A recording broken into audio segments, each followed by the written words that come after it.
Spiritualism has always been an integral part of our Indian culture.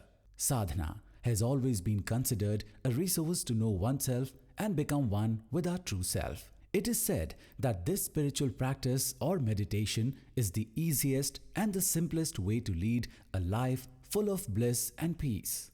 Is this way actually simple? Can anyone tread this path and lead a blissful life? Can each one of us be successful in this journey? There are numerous such questions which arise within us. How to proceed on this path? How do we deal with all the challenges that we would have to face in this journey? What is the ultimate goal of sadhana and when is it achieved? Spiritual seekers and those who wish to embark on this journey have numerous such questions in their mind which confuse them so much that some people become directionless, whereas some feel that they are not eligible for the spiritual world and finally lead an ordinary life in the material world. Due to this, a guru's guidance has always had and always will have a great importance in our tradition. Very few chosen people are fortunate enough to be blessed and live under the guidance of any pious soul, saint or a Sadguru. It is said that one gets blessed to be in the company of a Sadguru by the blessing of his or her parents and all the holy deeds of the several past births. The noble soul who loves you selflessly like a mother and educates a sadhak or a seeker about the true goals of life and makes the person realize his true self is a true Sadguru. Our most revered Sadguru, Sai Kakaji, is a great ambassador of our Indian spiritual culture.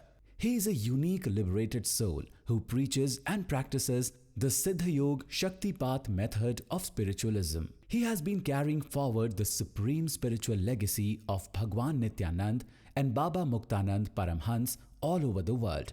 His devotees and followers requested Sai Kakaji to answer a few questions to clear their doubts. Sai Kakaji readily agreed so that each sadhak gets answers to all the questions, and we all proceed on this path with a clear thought process.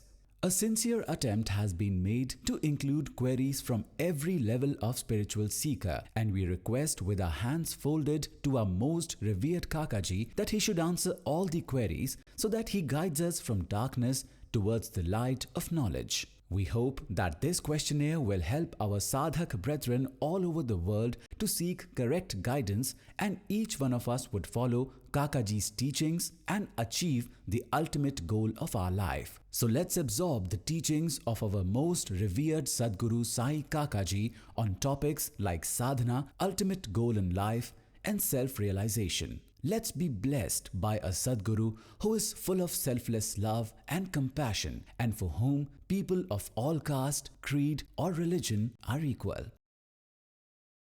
Sadguru Nath Maharaj ki jai.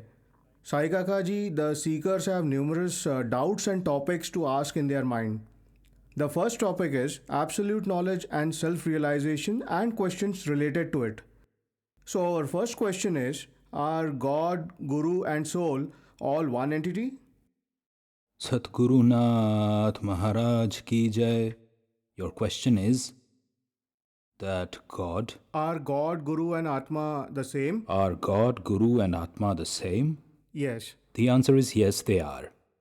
For example, the chairman of some corporate company, he is the son of his parents, the husband of a wife, the father of some kids, is the brother of some brother or sister. In the same way, Atma Tattva, Param Satta and Guru are one and the same. According to the domain of their work, the nomenclature is different at different places. Param Satta is infinite, beyond the world, transcendental. When it comes into this world to enlighten others, to seek one's real self, to realize one's true essence, it is called as Guru Tattva, is referred to as Guru. Someone enlightened through this Guru Tattva, when besets upon a long journey towards his Shiv Bhav, then that Shiv Bhav is what we call Atma Tattva. Then what is absolute knowledge, Kakaji? Is it different from liberation or self realization? The knowledge of self is Atmagyan. It is the very introduction to one's real self. This introduction or realization does not happen to the Atma, it happens to the mind, intellect, consciousness, and ego. In that case, Kakaji, in the pursuit of the knowledge of self, how is Swadhyay helpful? When mind, intellect, consciousness, and ego expel out from oneself, then it enters into the world. And once it enters into the world, the consciousness gets scattered all across the world. In order to condense this scattering of the consciousness throughout the world, to concentrate it, to tie it into one chord, Swadhyay is very helpful.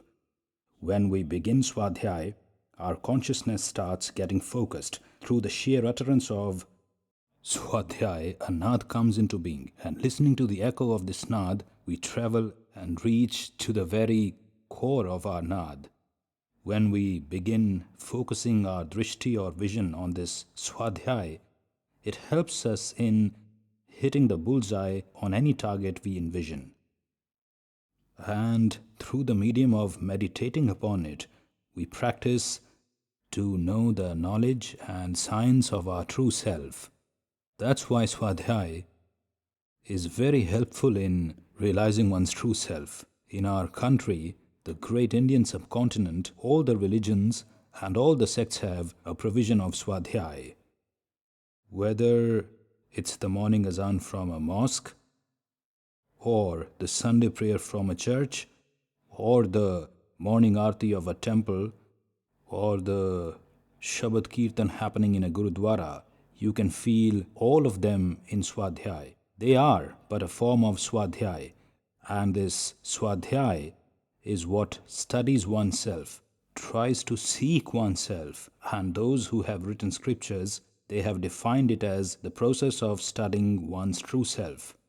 So, Kakaji, the time duration of the experience of self realization or attaining it in our various traditions, is it different? Be it any sect, be it any caste, be it any religion, the experience of realization is one and the same. And when it happens depends upon the intensity of the seeker's search. It is said that intellect is an obstacle on the path of sadhana. So, how helpful is intellect in seeking absolute knowledge? Gunatmak buddhi is an obstacle on the path of this search. Rajoguni buddhi, tamoguni buddhi, satoguni buddhi, any form of gunatmak buddhi pulls you away from the self and pushes you into the world. When this form of the intellect or gunatmak buddhi ceases to be gunatmak, moves beyond that realm and turns to become kritambhara padya.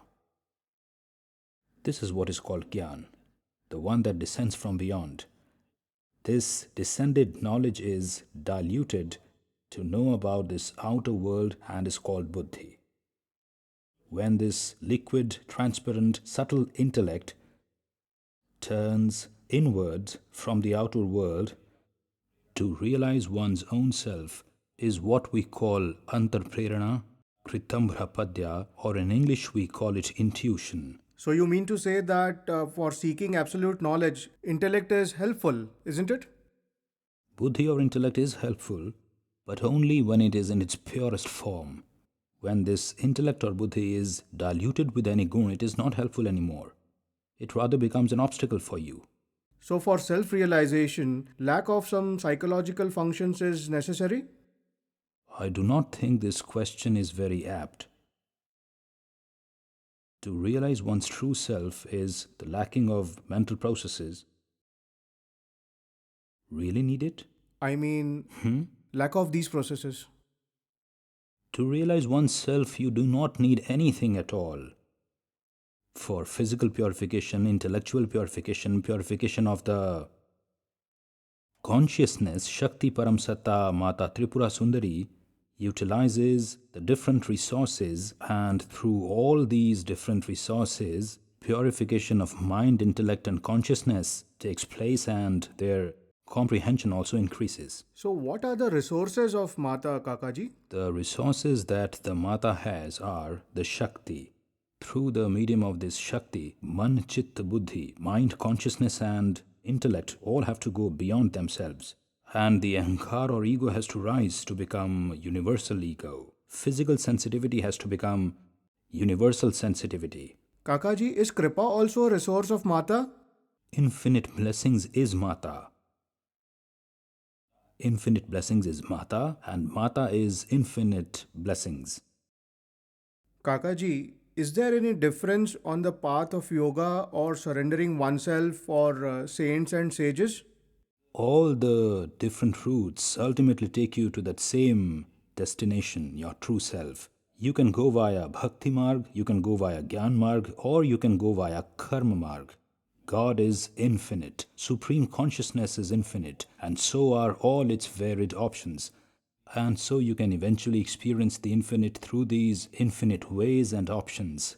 And so all the religions, sects, and traditions of the world do not have any conflict on this point. Ungratefulness is opposition.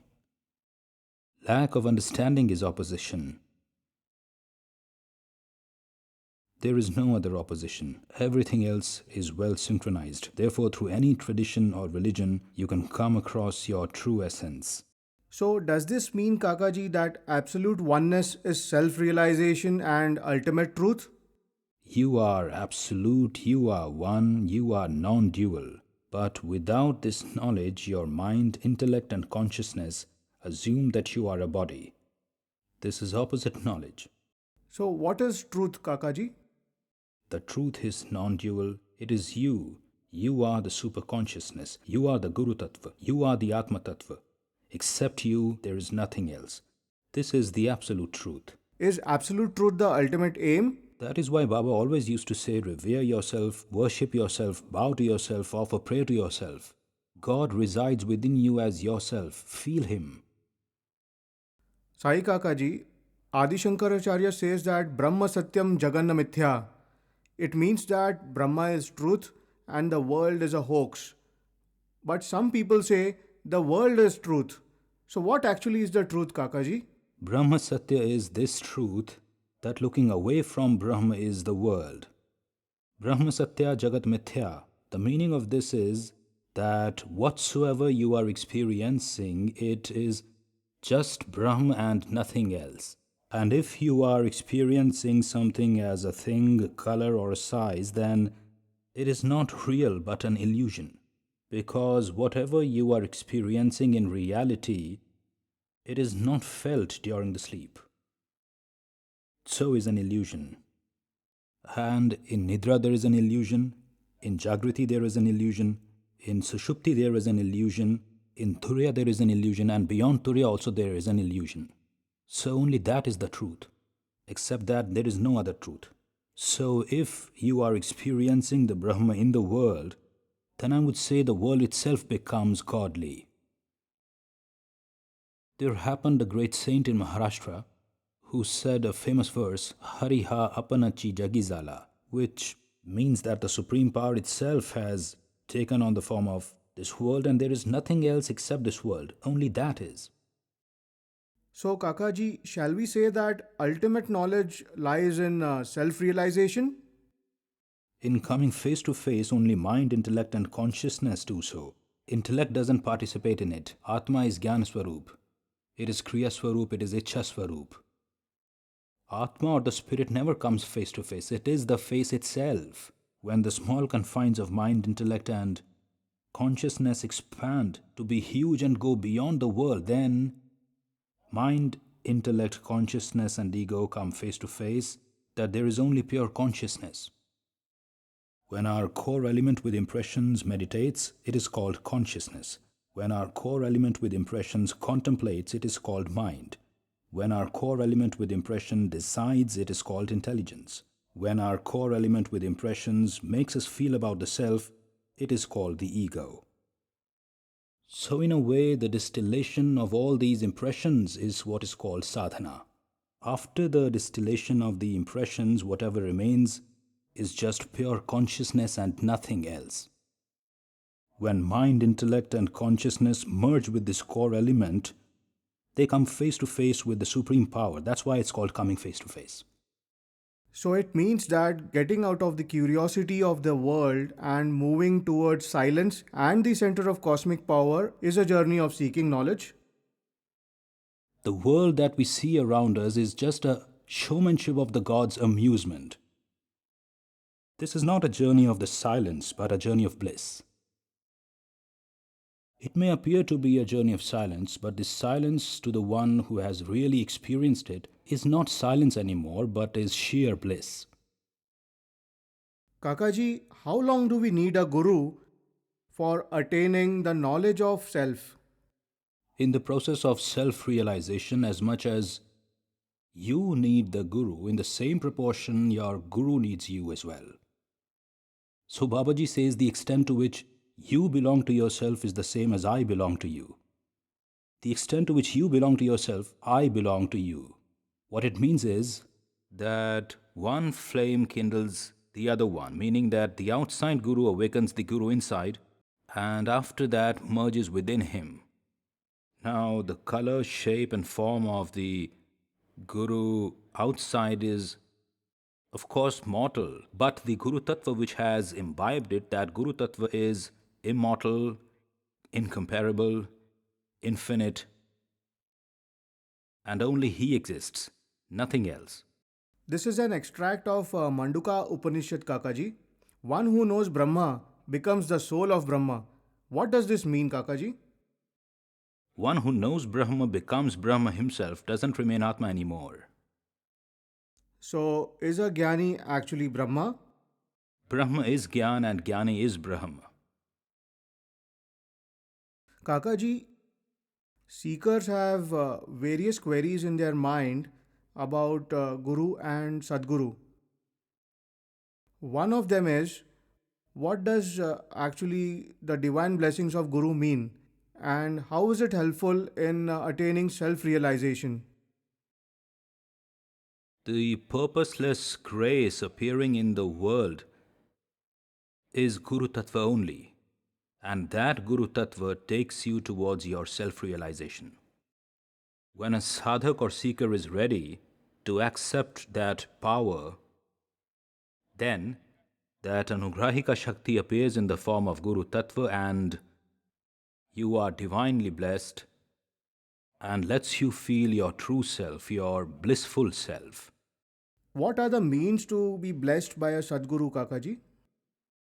When you are ready to know the truth, that very moment Guru is ready. Sadguru is always there.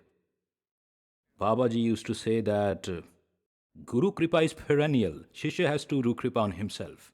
But isn't the Kripa of the seeker also dependent on Guru Kripa, Kakaji? And is achieving this beyond his reach? A disciple doing Kripa on himself is Guru Kripa. Because so long as the disciple does not crave to know who he is and what all is his relation to this world around, and what is all this chaos around, a very strong desire to know all this is mumukshatva, is curiosity, and when it awakens, Guru Tattva divinely blesses you, and through the medium of Shakti path, pushes you on that journey of truth inwards. Kakaji, no sadhak passes through the same kind of journey. Their beliefs are different, their journey of past and the present birth is different, their roots are different, their culture is different. So, don't you think that all these factors affect in being blessed by a Sadguru? The relative techniques of everyone depends on their values and their deeds of this and their past lives. That is why somebody travels by a cycle, somebody by a bullock cart, somebody by a government bus, somebody by train, somebody travels by an aeroplane. Everyone is traveling. The destination is same. Whatever mode of transport they have, according to the speed of that mode of transport, they will reach their destination in their own due time. But they will reach for sure. When a person is in the supreme state of sadhana, Kakaji, do the external guru and internal guru become one single entity? The reality is that the Guru inside and the Guru outside are one. Guru Tattva is the same. Inside and outside are our perception and perspectives. There is no inside or outside. It's all one. We are sitting here, right at this place. So, this ceiling above is the sky for me at this time. If I go outside and stand, my sky will be really high. Now, if I go 50,000 kilometers or feet high in the sky, then my sky or the outer space will be much more higher than earlier. Several seekers have a misconception in their mind that Guru and Sadguru are two different identities.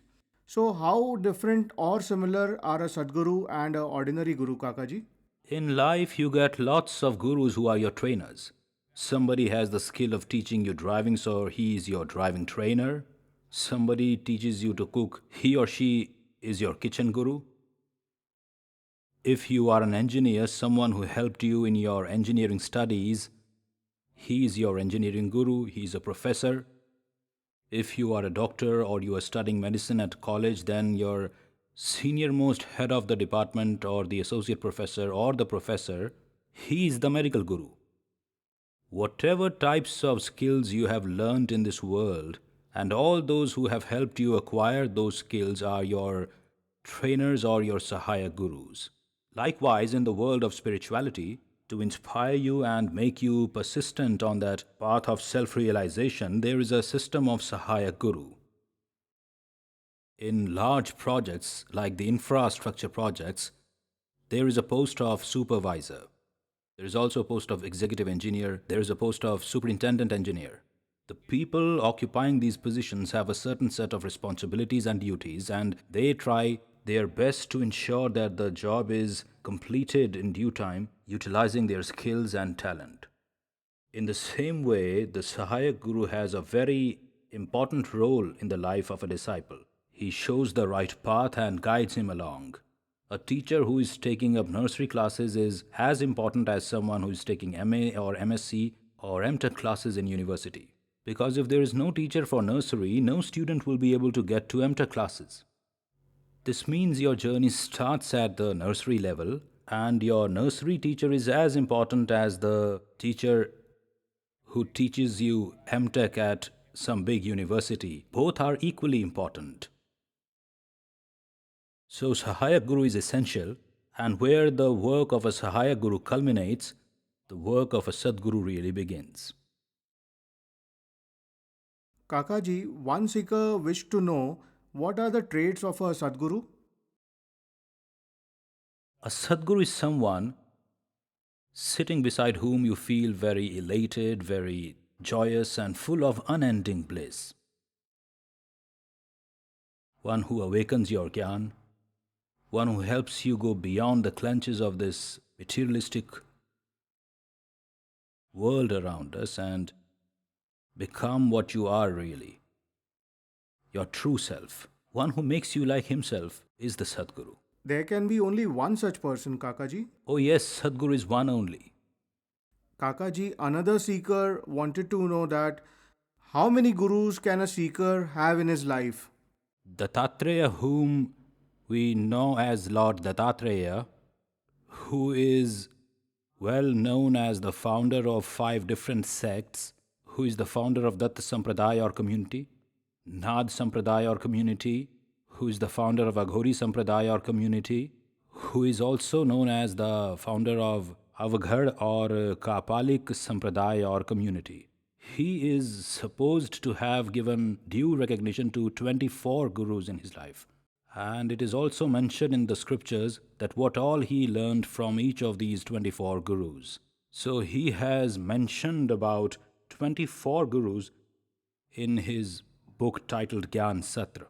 So great saints like Dattatreya, who is considered like the avatar of Brahma, Vishnu or Mahesh, he is Anusuya Putra and Atri Putra, and he himself has stated that he has followed 24 gurus in his lifetime. So the Supreme Power guided him and showed him the way to find his true self. So knowledgeable souls, those who have attained self-liberation, and the sacred deities like Dattatreya felt the need for 24 gurus and even mentioned about them. Then a common disciple can have many gurus working on him at the same time. Amongst all his gurus, Kakaji, Who was the Sadguru of Lord Dattatreya? The Guru inside is the Sadguru. Guru Tattva is the Sadguru. Those who are considered as the ultimate Gurus, their Atma Tattva is the Sadguru. That is the Guru Tattva. It is what gets manifested and realizes them about Jnana Swarup, Ananda Swarup, and Kriya Swarup.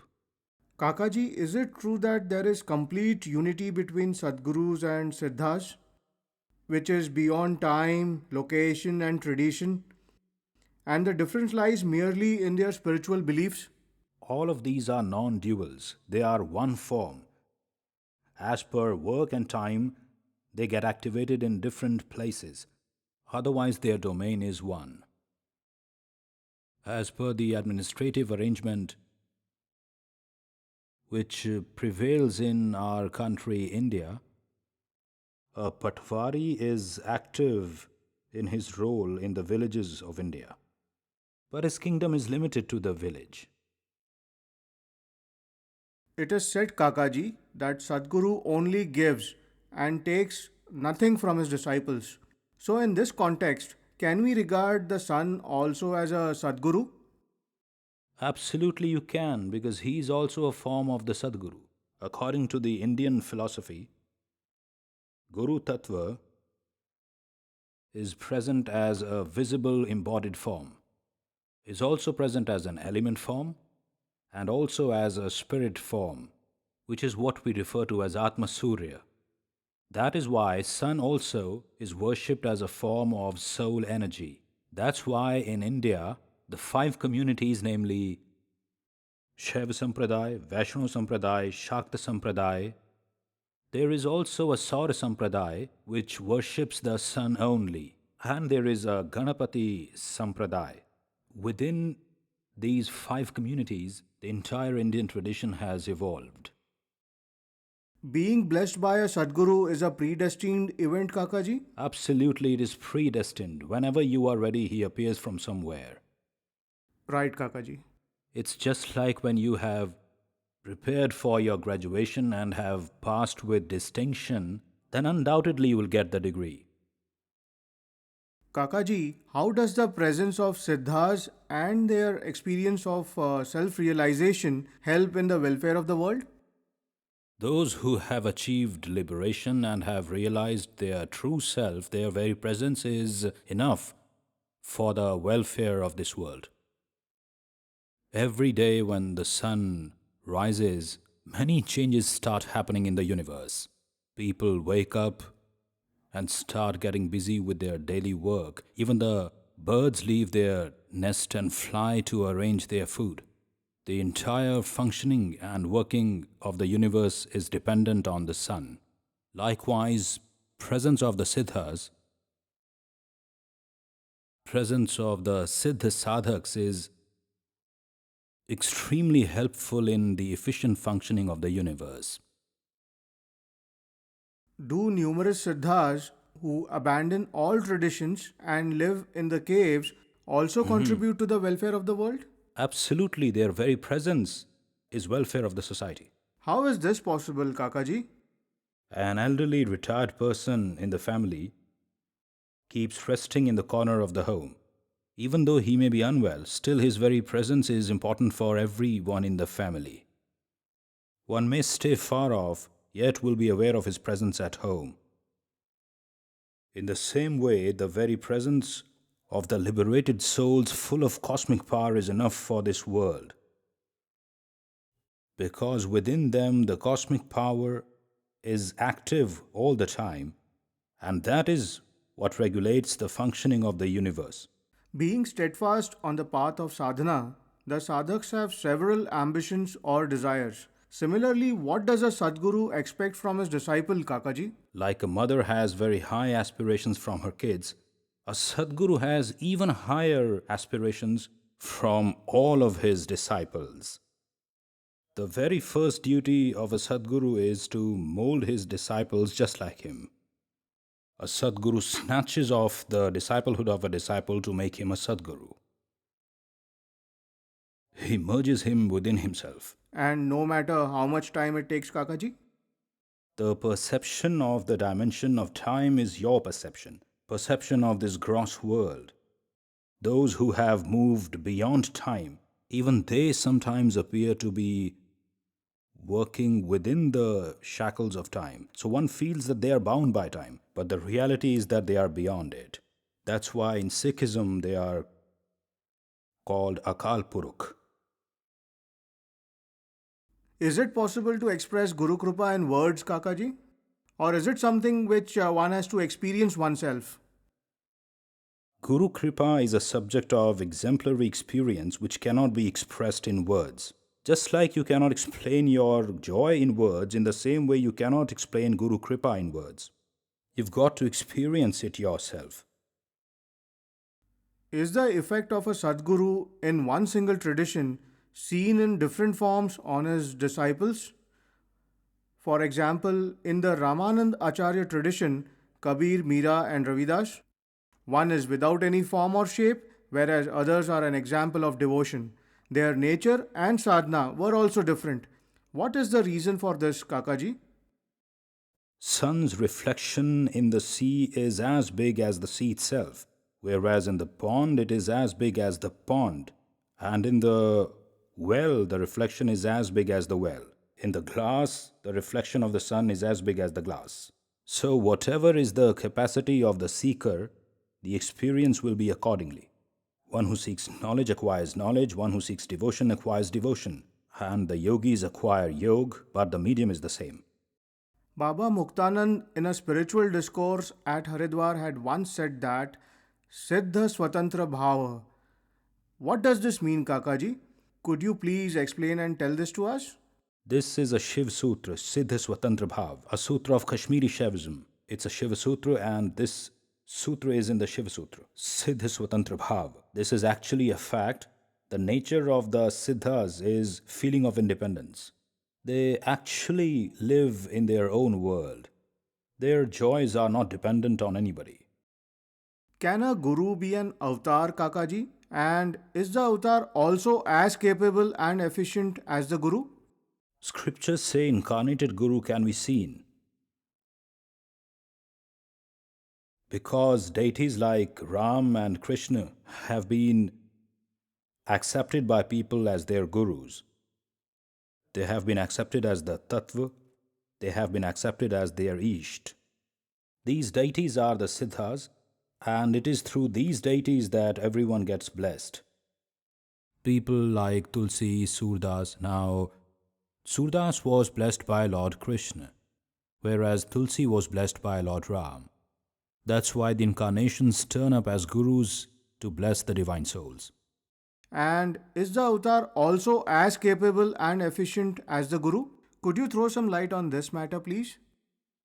When incarnations take up the form of human body, they have to function according to the system of human body only.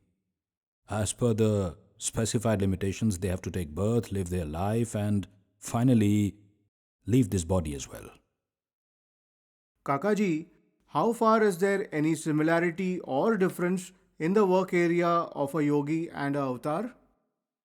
But they are yogi only. See, the incarnations are a perception of our minds. When something special happens in the world and its effect prevails in the minds of the people for a long time, we give the credit for that to the incarnation. Otherwise, there is no specific provision for an incarnation. Speaking on the topic of siddhas and saints, there are many sadhaks who have a strong curiosity to know about the pinnacle of self-realization and Tattva Gyan, that is Gyan Ganj. Please tell us about it. Sadguru Nath Maharaj ki jai.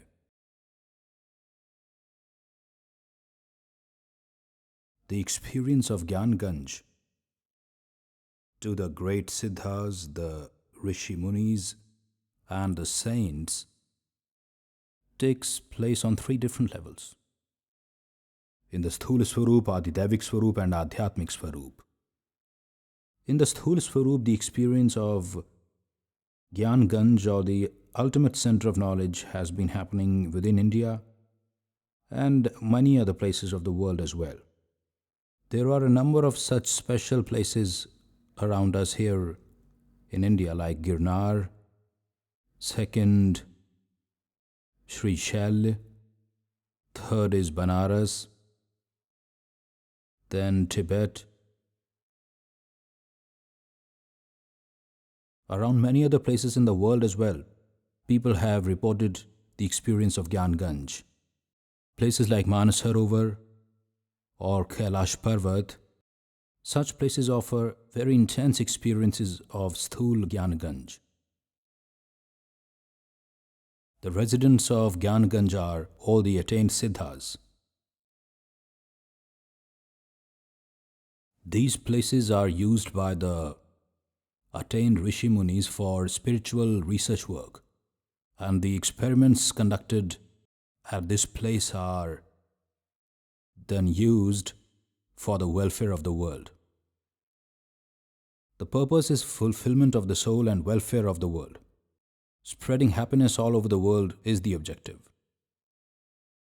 In the Adi Bhautik Gyan Ganj, the disciples sometimes get divinely blessed to enter along with their physical body as well.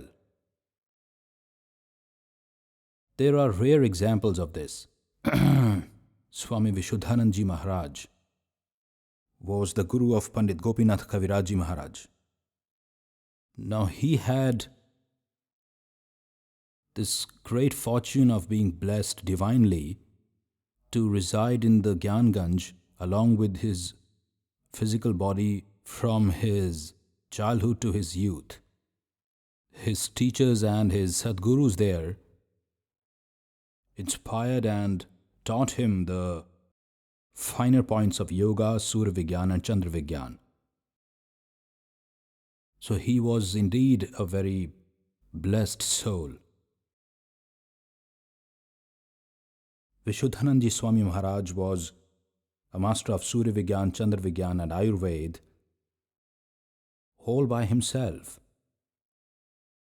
And after self-realization, he conducted many experiments in the Gyan Ganj, like his residing in the Banaras began. He conducted some experiments, some great scientific experiments in the Vishuddha Kanan, and his research work went on.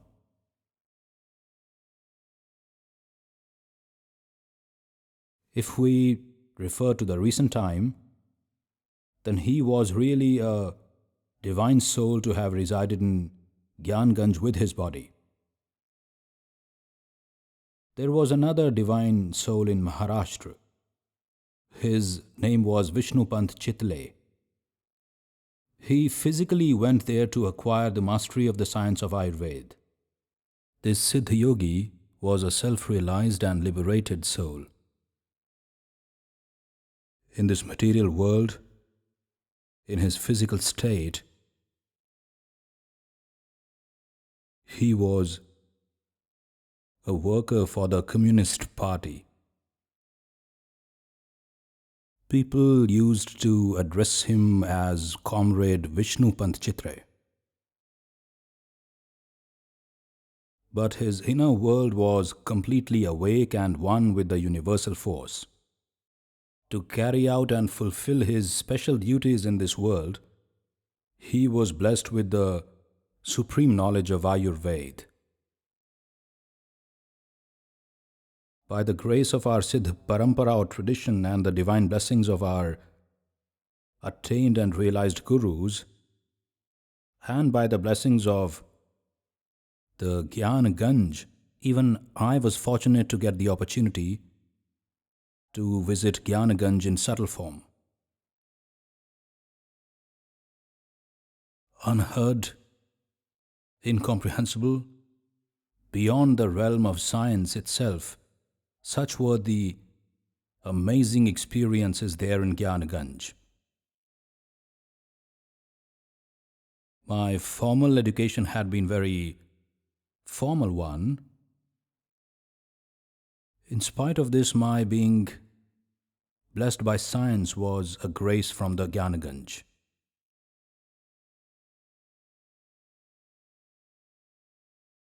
Gyan Ganj is also experienced on an Adidevic level, such core points which come in experience on the Adidevic level, those core points appear in different places. Through the medium of this gross body, those core points are researched upon, and through their very medium, the eternal Jnana Ganj, the eternal dwelling, to seek with and through this physical body, those core points help us a lot to establish ourselves in our true form. Gross Jnana Ganj, subtle Jnana Ganj, and spiritual Jnana Ganj. These three levels are very much interconnected, are in harmony, and this is the reason that in execution of the functioning of this world, the dwellers of this Jnana Ganj have a very prominent role in that they execute it from there. Its safety, its progress, and its eternal divine blessings, as well as the abode of joy, are propagated. The existence of such core points is very helpful and blessing for the welfare of this world. Universal creativity and its culmination is something which keeps happening in these Gyan Ganjas. The support and the guidance from those places of Gyan Ganj play a very important role for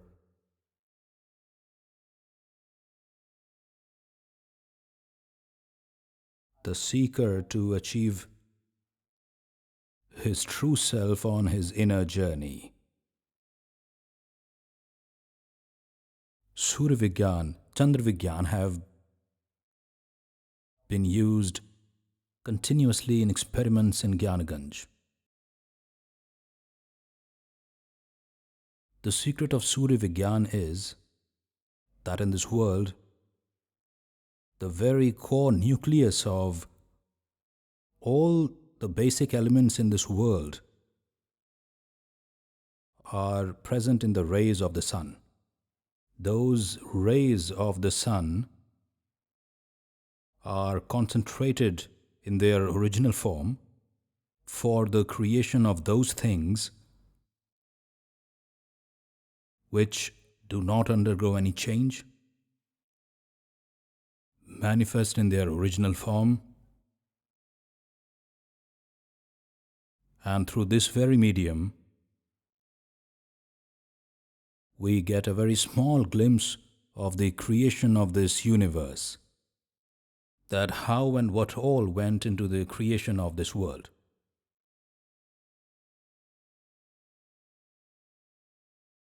Gyanaganj is a dwelling for extremely fluidic, transparent, and souls who have attained super scientific state. The atmosphere there is very tolerant, very conducive for the welfare of the society.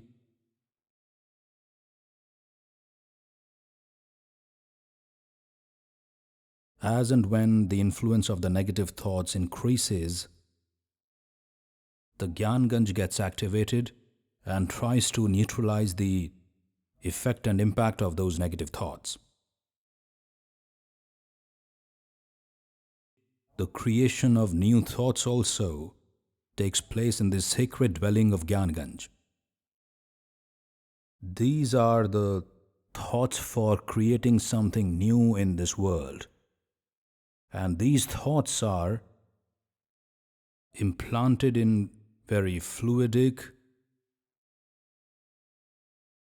transparent, extremely pure and sensitive minds in the world.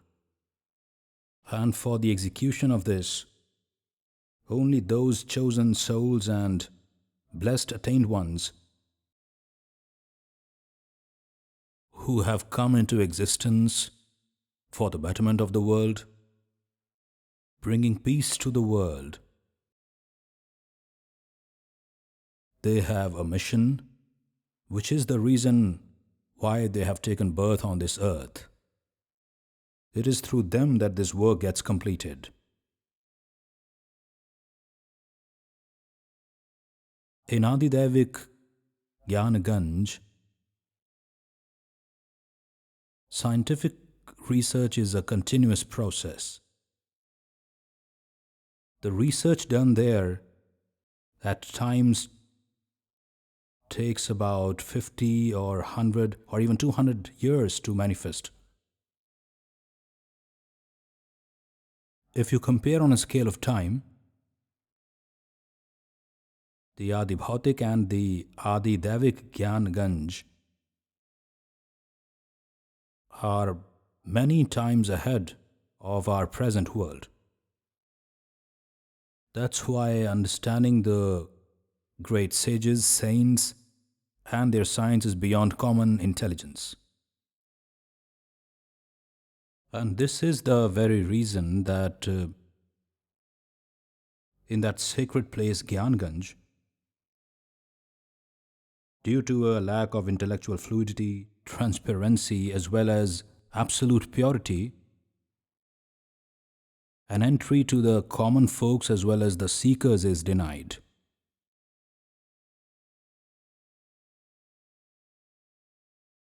The discipline of the Siddhas, the behavior of the saints, the grace of the saints inspires them for the welfare of the world. Selfless compassion, selfless grace is always thriving within the hearts of the great saints. And this inspiration is the Mool Stotra of the Gyanganj. This is the reason why the divine souls of the Gyanganj are active since eternity. They have been a witness to the Ramayana era as well as to the Mahabharata era. Buddha Mahavir also happened before their eyes. All those divine souls or the deities that we consider as reincarnations, they all derive their inspiration, their energy, as well as their power from that Gyanganj and nowhere else. The initial connection of this Gyanganj with the seeker is very timid. By and by, as the seeker starts attaining maturity, the seeker's physical state moves on from the ordinary to a superior one. So slowly and steadily his connection with the Gyanganj starts getting stronger. At times, by the divine blessings of the great saints, the seeker enters a supreme scientific state of mind. And then, usually his selfless connection with the Gyanganj gets established. And finally, ultimate knowledge dawns upon those seekers and saints. These scientific sutras, full of knowledge, are for the welfare of the world. They have been active since time immemorial and shall always remain there, because they are the disciplinary control of the universe. They are self-attained.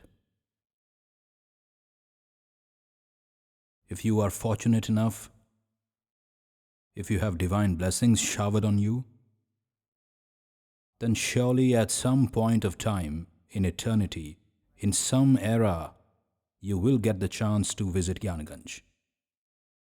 Sadgurunath Maharaj ki jai. Kakaji, could you please explain us what is Virakti? The aching desire to be centered in one's real self is restlessness. The strong desire to be your true self is virakti. That restlessness gets you rid of all the materialistic bonds of this world. Once you get rid of the worldly desires, you get a sense of abandonment full of intelligence. It is then that the virakti gets developed. How would we define a state of samadhi as? After a seeker or sadhak has attained that state, the knowledge that dawns after that is the state of samadhi. In that state of samadhi, only real wisdom happens. What is the difference between Savikalp, Nirvikalp and Kaivalya Samadhi, Kakaji? Savikalp samadhi is the samadhi with options experienced in pure consciousness. Nirvikalp samadhi is experienced when all the options have culminated. When you cannot feel anything else but your presence, that is Nirvikalp samadhi. Is it the absolute arbitrary and formless state, Kakaji? Absolutely, Nirvikalp samadhi is a sampranaya samadhi, incomparable and in its purest form. It is unique because color, size and shape manifest from the consciousness and again merge with the consciousness. For example, when there are many clouds in the sky, each cloud has a different shape. Sometimes we see a horse, sometimes an elephant, or sometimes some other shape. And by, as the wind blows, the shapes of the clouds keep changing with time. They are only clouds, but because of the force of the wind, they keep on acquiring different shapes and sizes. And those are the shapes and sizes we identify them in those intervals. The core is the same. Those who have seen the caves of Ajanta Ellora, there is a statue of Kailash there. From a single boulder, the entire Kailash Parvat, Shivji, Parvati and Nandi are carved out. Even the snow on the Kailash Parvat has been carved out of a single boulder. So within the same rock there is Shiv, there is Shakti, there is Kailash Parvat, there is Nandi and their Gan as well, all carved out of the same rock. The basic element is consciousness.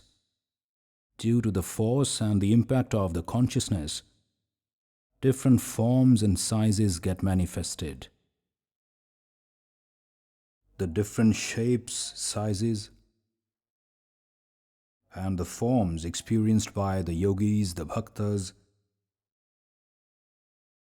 the seekers, those who have attained, are nothing but the different manifestations of the same supreme pure consciousness prevalent all over the cosmos.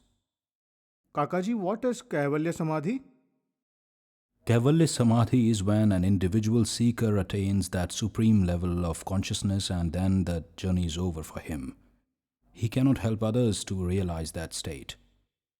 And this is the reason why Kaivalya Mukti is not preferred by the yogis.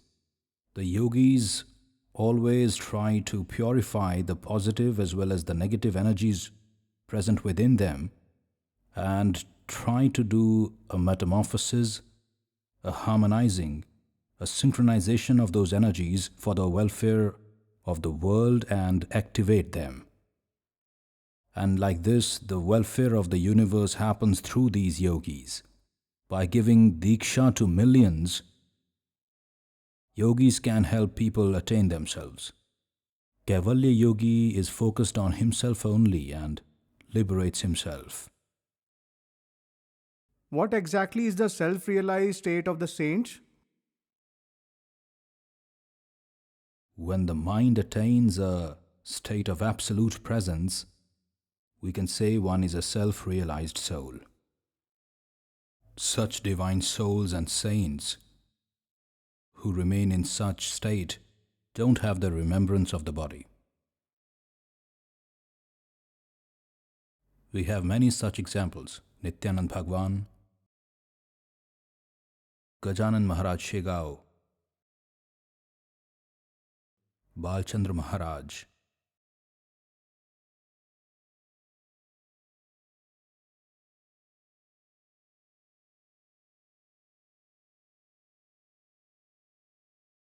Then there was a saint named Kalbua in Pune, Maharashtra.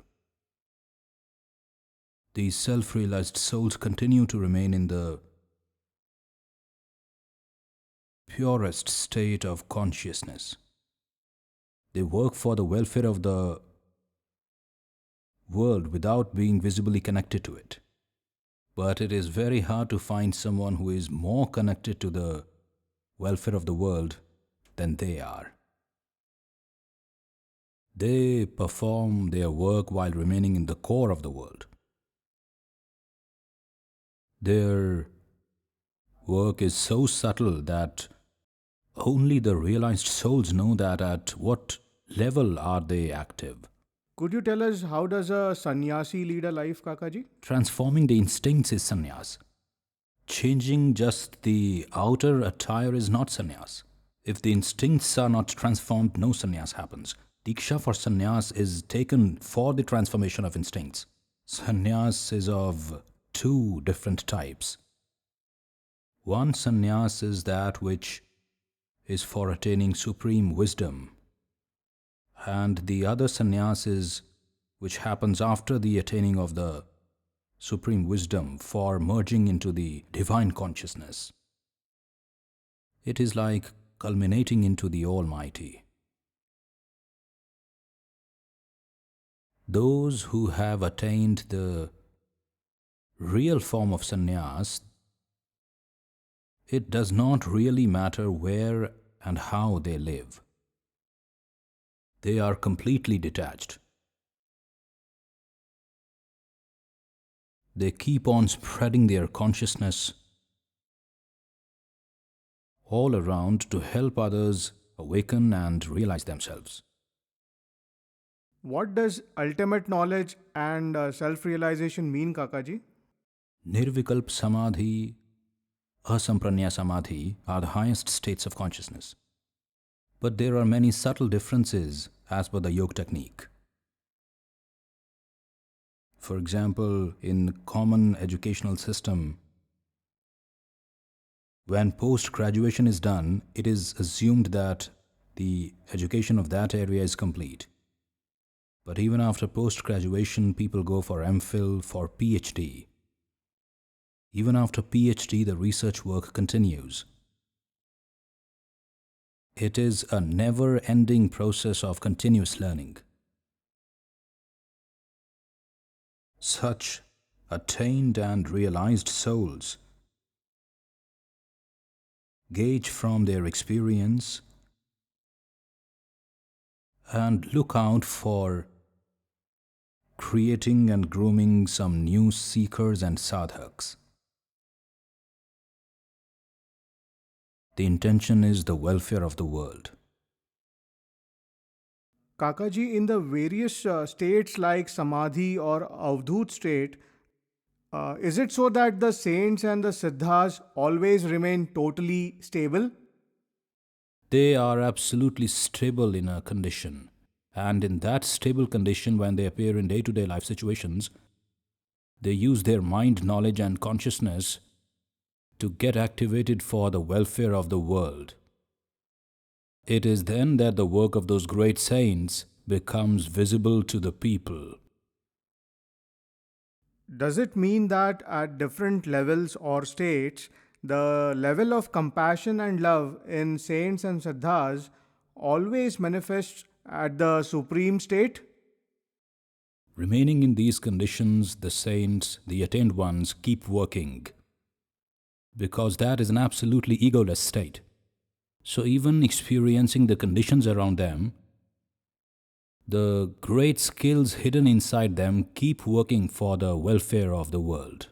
What do you mean by these skills, Kakaji? And how do saints and siddhas carry out their duties with these set of skills? These skills are the energy centers of those great saints and souls, which they put to good use by the divine blessings of their guru and their tradition for the betterment of the mankind to uplift to a high level. A sadhak is extremely curious to know that what is Gyanottar Bhakti. In the normal practice, Bhakti Marg, Karma Marg, Gyan Yog, Lay Yog, Hat Yog act as a medium to attain Gyan or supreme knowledge. And that ultimate knowledge is Sat Chit Anand. Sat is being beyond the realm of time, Chit is knowing self and the others, Anand is one's blissful form. So the ultimate power, which is a blending of these three elements, is called Atma Tattva. Is called Guru Tattva also. This Guru Tattva gets activated in one's disciples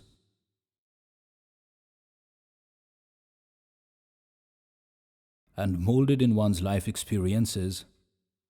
The knowledge is transmitted across for the welfare of the world and society. When we talk about Satchit Ananda, could you please throw some light on Tapogun, Pitogun, and Anandagun? As I told you, Sat means being beyond the realm of time. Chit means knowing self, and not only knowing oneself but knowing the world also. And Anand is the blissful self. These three elements as a homogeneous blend are their natural attribute, and you cannot segregate one element from the others. Is it possible that one of these gun is more prevalent in any saint, Kakaji? Is it common to see so? It depends on their temperament, their technique and tradition of self-realization, that which of the three elements will be prominent in them. Sometimes there is a prominence of Satgun, sometimes the Chittagun, and at other times the Anandagun. That is why before the self-realization and after the self-realization, there is a huge difference within the seeker and he can feel it. According to the prevalent gun, are saints classified into Tapogun, Pitogun, and Anandagun, Kakaji? We would like to know more about this, please. The great lineage of the attained saints has always been eternal and timeless.